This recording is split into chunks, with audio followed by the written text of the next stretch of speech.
Kia ora, g'day, welcome back everybody. Just want to say thanks again, as always, for the comments, for the suggestions, for the recommendations, for the feedback in and around the content that you give some of your valuable time to watch, to consume, to just provide your input and knowledge into. I really appreciate it. Thank you very much. On the back end of that, there's a number of you that are just very regular on the channel, and it's awesome. Like, it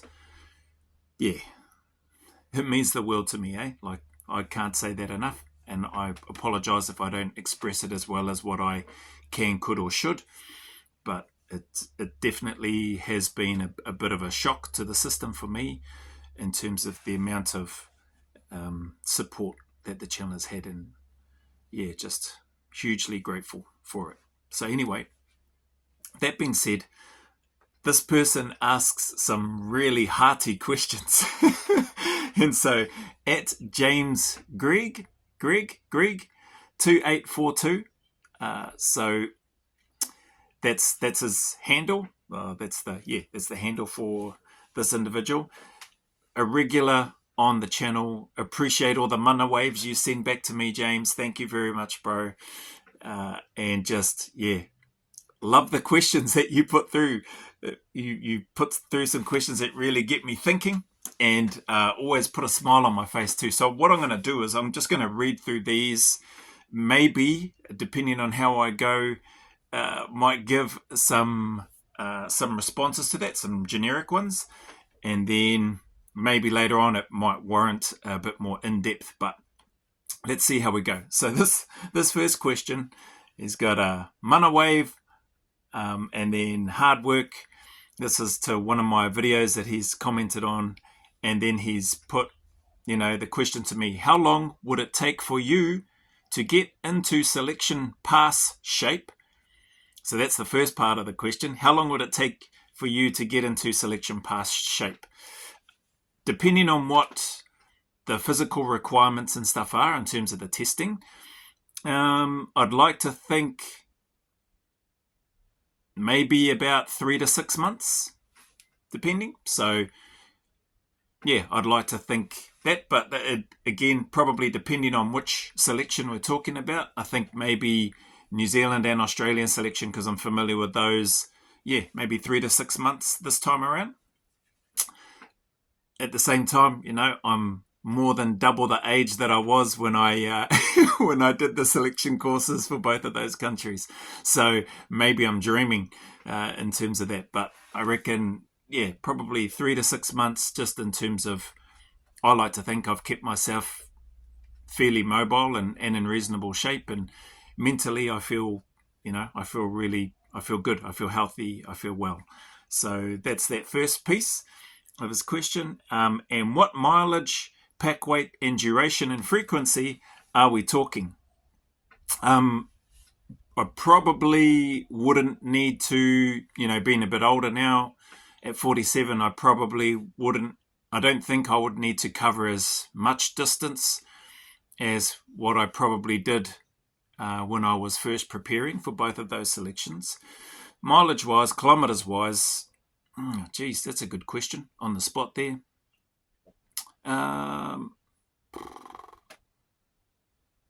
Maybe anywhere from probably 20 to 30 plus kilometers a week, I guess.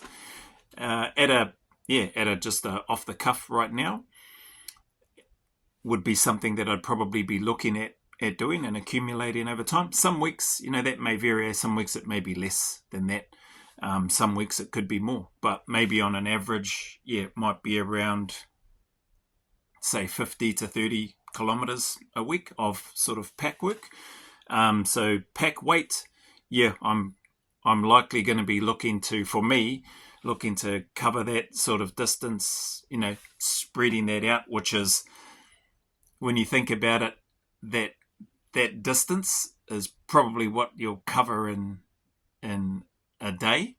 So if I'm spreading that out over a week, I think, just keeping my body and everything sort of as fresh as I can, could potentially work out well. But this isn't something that I've sat down and sort of looked at what are the selection requirements, what are the standards, and then started nutting that out. If that was the case, then that's why I said I would, need to spend more time, me personally, and then just work out what that looks like. And then I would intentionally try to be more methodical about it, like I was with my preparation prior to.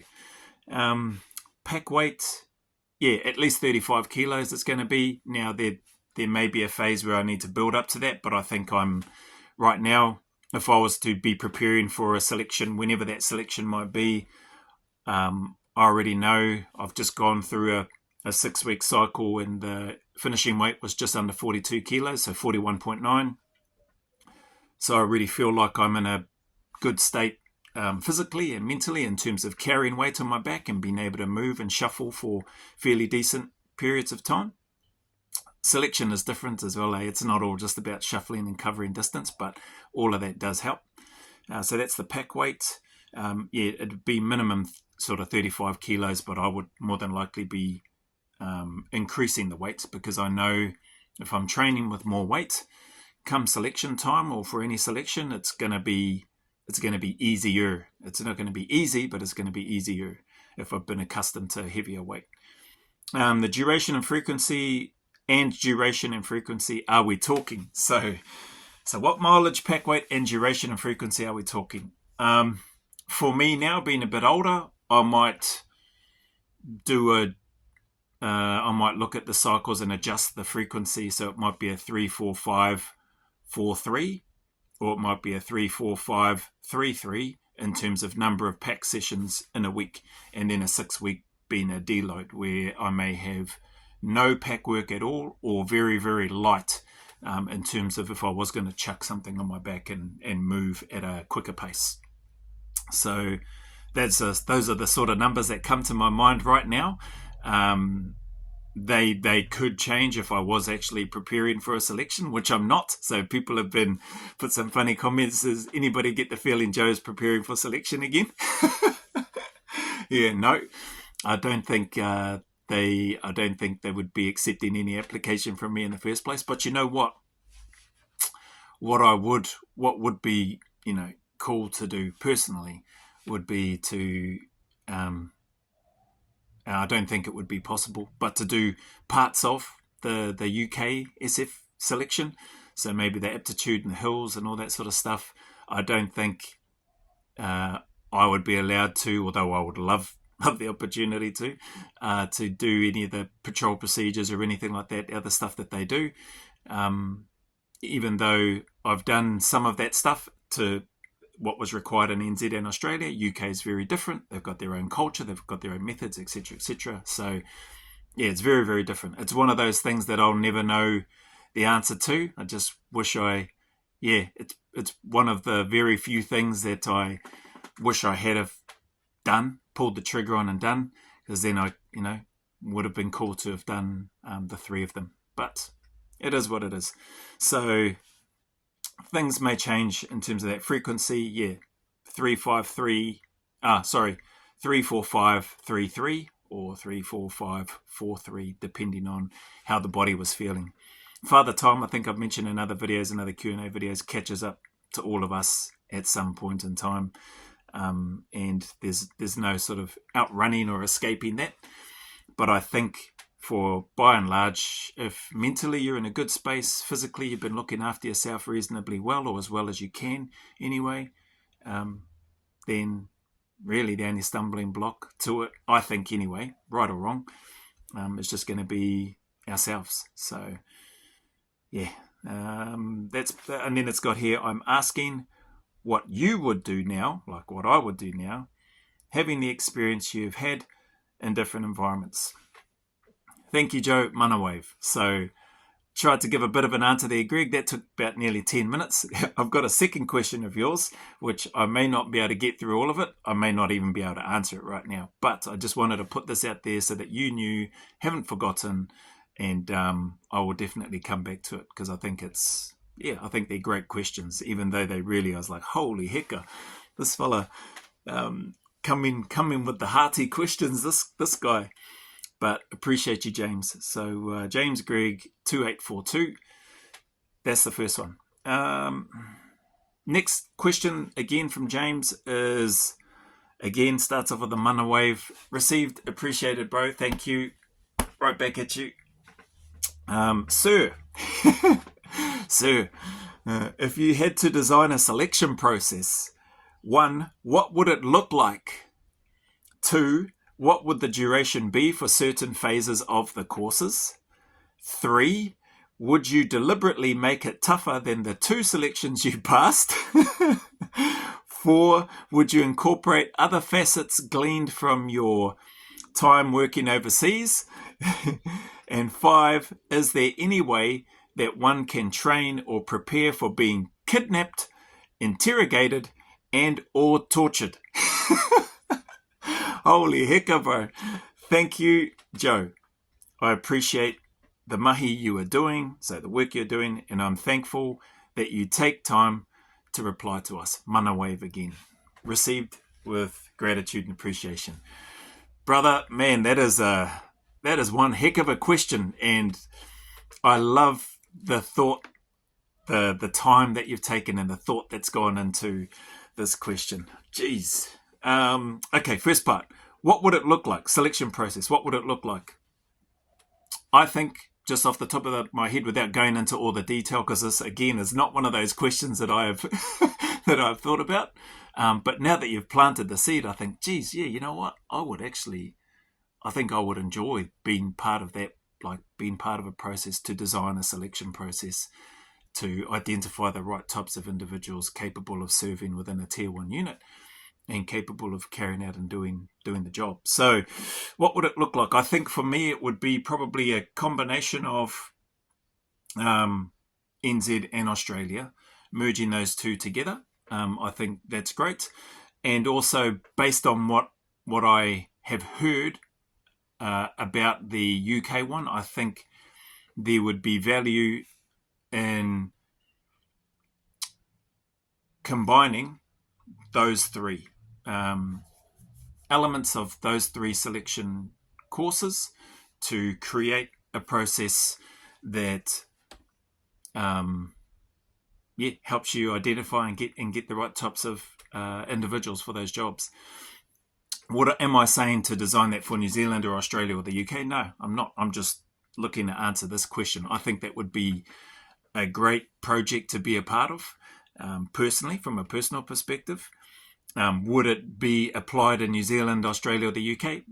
No, I don't think it would be at all. But why? Because I've mentioned in other videos, like the processes for those countries are tried, they're tested, they're proven, they work.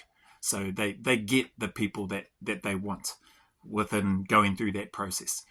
So would I be looking to design something to effectively change all of that? No. And none of those countries wouldn't do that anyway. So that's that piece. But yeah, that's what I'd like to do. I'd probably take those elements of those 3 countries, New Zealand, Australia, the UK. Again, I don't know much about the American process at all. So those 3, and I don't know much about the UK one either, but from what I've heard, what I've seen, Big Phil Campion and stuff talk about it and that process, and knowing a few Kiwis that have gone through and passed the British selection and been badged as well, I think it'd be cool to sort of combine those 3 and come up with a process. What would the duration be for certain phases of the course? I think all up, if I was looking to design a selection course, taking into consideration those 3 elements, the selection course may be probably somewhere in and around a month to 3 months range, somewhere in there. That's taking the mindset of the elements from the UK selection, where it's 6 months, so heck of a lot longer, the selection process. I think just on that, I think people get confused and they think, oh, okay, NZ selection, 10 days, that's it. Australian selection, 21 days, that's it. And then they're badged and they're in. No, it doesn't work like that in New Zealand or Australia. So those that may not realise, the selection, once you finish say New Zealand, 10-day selection, you then go on to an 8 to 10 month cycle of training. So that's months and months of training that you have to go through all these different courses. You have to pass, at least at the bare minimum standard, preferably higher, before you can progress to the next course. And you have to complete and pass all of those successfully before you can get badged at the end of that 8 to 10 month cycle of training. Australia is very similar. Finished 21-day selection, you're not badged, you're still bottom of the heap. But then you've got this 8 or 10 to 12 month or 8 to 12 month cycle of training. It may be a little bit longer, and I think they've mentioned that on the Search for Warriors piece.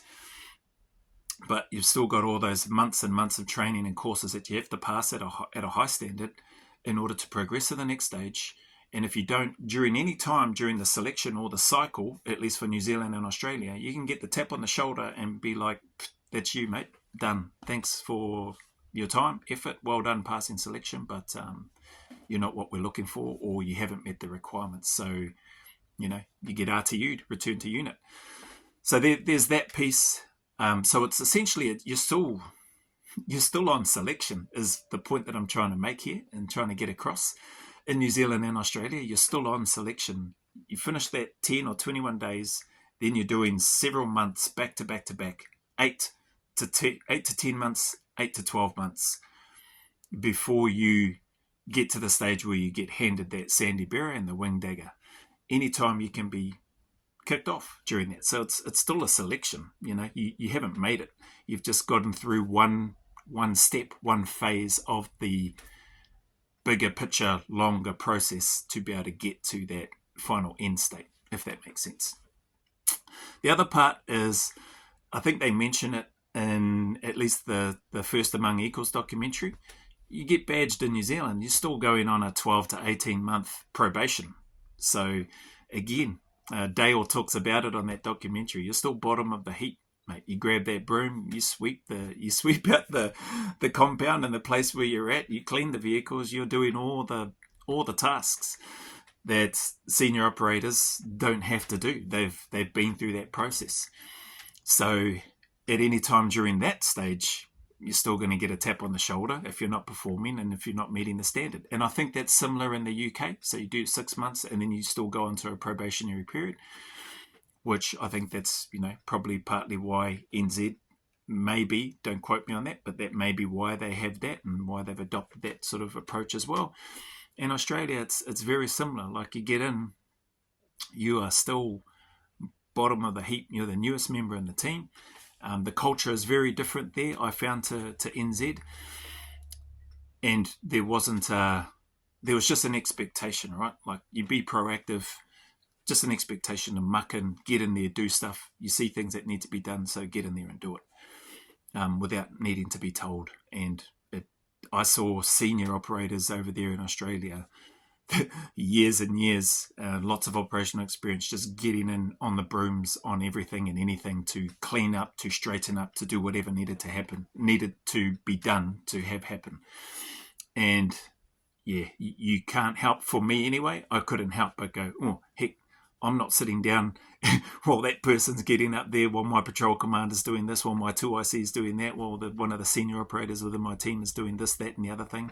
I'm getting off my backside and I'm getting in there to go do that. Hey, I'll take that. Hey, yeah, I can do that, all that sort of stuff. So for me anyway, that environment was just different from what I observed and saw, and I was grateful for it. So those pizzas, that hopefully that piece of information around the selection helps give a little bit of, maybe a bit more context for those that may not be familiar with the New Zealand Australian process. UK, obviously 6 month selection, then the probationary. Back to the question in terms of phases, probably somewhere between a month to 3 months in terms of duration. Why? I think that sort of it helps. Some phases will be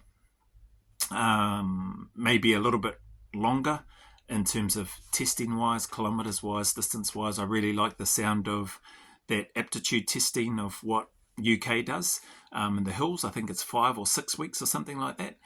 Culminates in a testing week Whether that's the 6th or the 7th week, I don't know, or whether that's week 5, I don't know when that testing week is. But that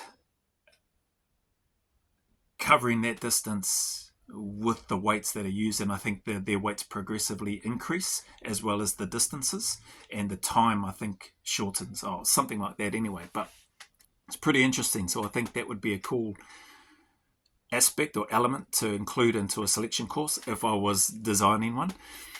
But I still think as well, part of that course, I would still want to have the food deprivation, the sleep deprivation, in combination with all that physical exertion and everything else like that's been happening. I would still want to have the isolated elements to it, which the NZ selection, the large majority of that, I found anyway, you're mostly alone in comparison to the Australian one. And then I would still want to have the team elements of the Australian one, especially the lucky dip phase. Like that's an awesome part. Like the whole selection was awesome, but that part in particular, I was like, man, this is very different to NZ, but equally awesome. And then you've got, those isolation elements from the NZ phase. There are parts where you're isolated as well in the Australian one, but there were, I think over the course of that 21 days, there was just a lot of time where you were with and around and surrounded by other people. That's what I felt anyway. And even that last phase, lucky dip, you're in a tight team, which is cool. Sort of simulating, I guess, for what their purposes are, the struggle that you may end up being within a very small team and needing to get through a heck of a lot of work in a short period of time, very stressful, challenging conditions, and how are you going to respond in that environment. So that's that. What would the duration be? Yep, so 1 to 3 months. Certain phases of the courses, that would be something that would need to be broken down in a bit more detail. I've already gone for 22 minutes right now, yapping away. Part 3, would you deliberately make it tougher than the 2 selections you passed? I guess, well, if I was making the time frame 1 month to 3 months for the selection, because that's just sort of ballpark spitballing off the top of my head, I think that probably automatically makes it tougher, just because of the time. In terms of the length, the overall length of the selection course. So that probably just by nature, just because of the fact that it's longer, may make it tougher. At the same time, maybe it doesn't make it tougher because you're not going to be, put it this way, I don't think it's sustainable or safe or practical to do the type of food deprivation elements of the course for that whole entire time. I just don't think that would work. It'd almost be like, putting people into a prisoner of war camp instead. And I've never been in one of those, but you see the images and the horrific images and stuff of that. So I think for a phase of it, like the Australian one, there's this 2 weeks piece and then lucky dip. That's where that food deprivation kicks in, while still combined with the stress and being watched, while still combined with the physical activity, while still being combined with the sleep deprivation. So all of those things are now merged into one. So I think there's a phase of that 1 to 3 month potential selection, according to Joe Hearty, of what he's designing in his head after this question from James Gregg 2842, what that might look like. And so I think there is an element or a phase whereby that stuff gets put in, the food deprivation, the sleep deprivation, combined with all the physical task activities, combination of team environment, and so that people get a look at you, and then a combination of that isolation and alone during that struggle as well. So would I make it tougher? That probably does make it tougher, to be honest. And you know what? It would be something that I would want to have to be put. I personally would want to have to be put through and go through it first. I think there's something to that. You design something, you should, if you're the one designing it, you should have to do it. You should have to go through it. You should have to be able to pass it yourself. That's what I think anyway. Right or wrong, I think yeah, because then otherwise you're sort of, my take is, well, you've designed this thing, can you do it? And if you can't do it, well then who are you to expect other people to do it, you know? So are you saying you've designed this thing, now these other people have passed it, so they're better than you, so what do we need you for? You get out of the way and let's get these people here that have passed it, and then they can run it, they lead it, they do whatever they need to do. So yeah, I think there's an integrity issue there for me anyway, personally. If you're going to design something, you should be able to pass it. You should be able to do it. If you can't, then see you later, mate. 4, would you incorporate other facets gleaned from your time in the private sector? Yes, I would. There are some good elements in there, and I think Australia does an awesome job in this when they have the guerrilla aspects to their selection. So if you watch their not First Among Eagles, sorry, that's the New Zealand one. If you watch the Search for Warriors selection course, you'll see bits and pieces and glimpses and elements of that. There's also some other activities which don't necessarily get shown or spoken about. Some of the stuff where you're trying to persuade. I think I spoke about it on another video of mine a while ago. I had to try to get this $5 from these people. I was given a bit of a scenario and a brief. Then there's also, when you're going out on the lucky dip phase anyway, having to work with these militia or guerrilla groups.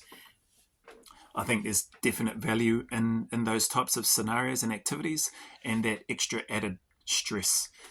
Agent RVs and contacts and working with the locals, trying to win hearts and minds. Like, there's a whole bunch of elements in there that I think would be cool to add into the selection. And like I said, Australia has already got a number of those elements weaved into their selection process, which I really enjoyed and which I hadn't experienced in New Zealand. So it was awesome.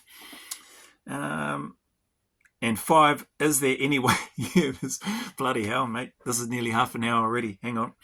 And 5, is there any way that one can train or prepare for being kidnapped, interrogated and or tortured? Yes, there is. There are ways that people can train and or prepare for being kidnapped.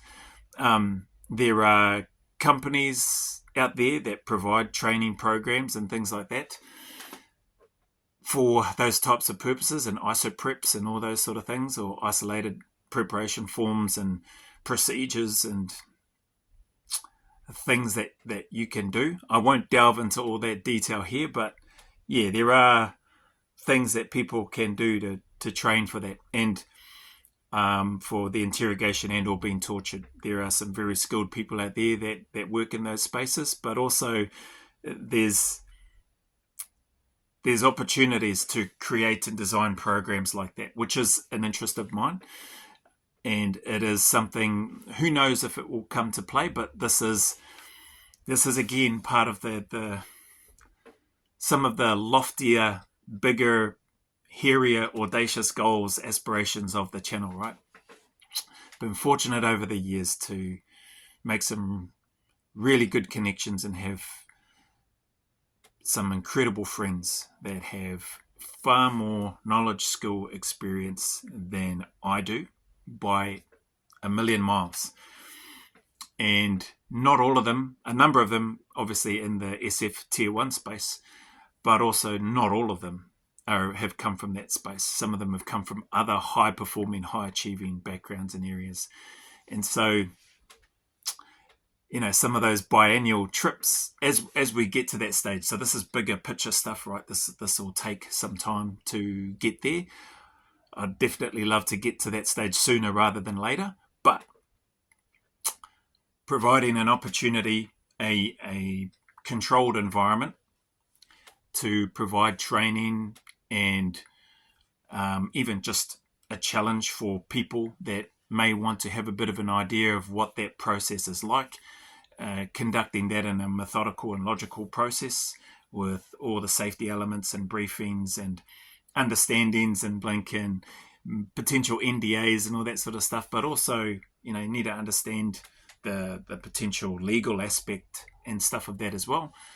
We want to make sure that we cross the T's, dot the I's, do all of that as well and as professional as can be done, so that you give a a realistic, authentic experience, a challenging experience, but also one whereby people are still kept safe. So it's that challenge of navigating that space. So yeah, there definitely are ways that people can train for that, to go through that type of process. But again, understanding, like I've shared in other videos, one thing I learned from the escape and evasion, combat survival, resistance to interrogation phase of both the cycles in NZ and Australia was don't get caught. Like that's the ultimate lesson that I took away from that. So, but there are things that and ways that you can train and prepare. So anyway, that's those two bloody big beefy questions, which I'm very, very grateful for. I've gone and blinking yapped on for over 30 minutes. Apologies for that. But hopefully, and I've probably gone off topic too. Now that I think about it and looking back, I'm probably thinking, oh, heck, did I even answer that part of the question? If I didn't, James, I have no doubt you will let me know, brother. And then I'll have to do a retest. So, but appreciate you. Appreciate anybody that spent any time here. Really, really value your input, really value your questions, and so genuinely try to make time to respond, to get back to you as soon as I can. Sometimes that may be weeks, heck, it may be months as we go along. There is definitely a whole bunch of questions that were sent weeks and weeks ago. There's been a bunch of requests that have been sent weeks ago for reactions and stuff. I apologize. I have got the list, so when I get them, I copy and paste them into my Google document, and that list just keeps growing. So it's pretty massive at the moment, but very, very grateful. So know that I will get to them. I just keep chipping away as best I can, and I will get to them as soon as I can. So appreciate you all. Thank you all very much. Thank you again, James Greg 2842. And as always, anybody going through any challenges, trials, struggles, difficulties, man, whether it's relationships related, whether it's work related, whether it's just your own personal battles and demons with stuff that you're trying to reconcile up here or in here or both, just know that you're not alone.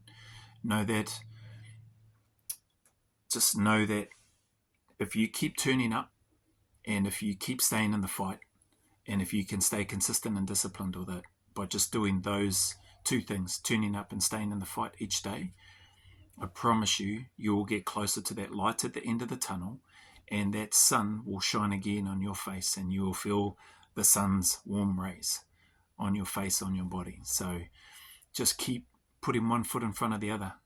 As long and as miserable and as dark as that tunnel may seem, it may feel like and seem like there is no light in sight. But I promise you there is. Just keep turning up and keep going. Keep pushing. You are more capable than you think and stronger than you think too. So I encourage you to keep doing that. Remember, go always a little further.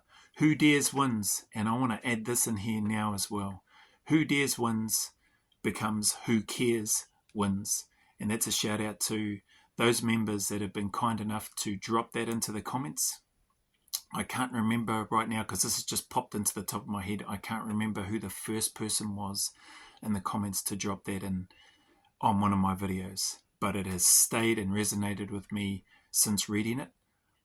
I should have mentioned that earlier. Apologies for not mentioning that earlier, but definitely who dares wins does become who cares wins. And I can tell you now that if you continue to care about what it is that you're doing, whatever that goal or plan is that you're doing, or if you care about the people that even though you may be having difficult relationships with at the time, just like I was with my daughter, you care about them, you can come out the other side, you can win, you will win. So please just keep tuning up and keep doing that. And as always, until the next video from me to you, a big mana wave filled with my aroha respect, appreciation, and gratitude for you all.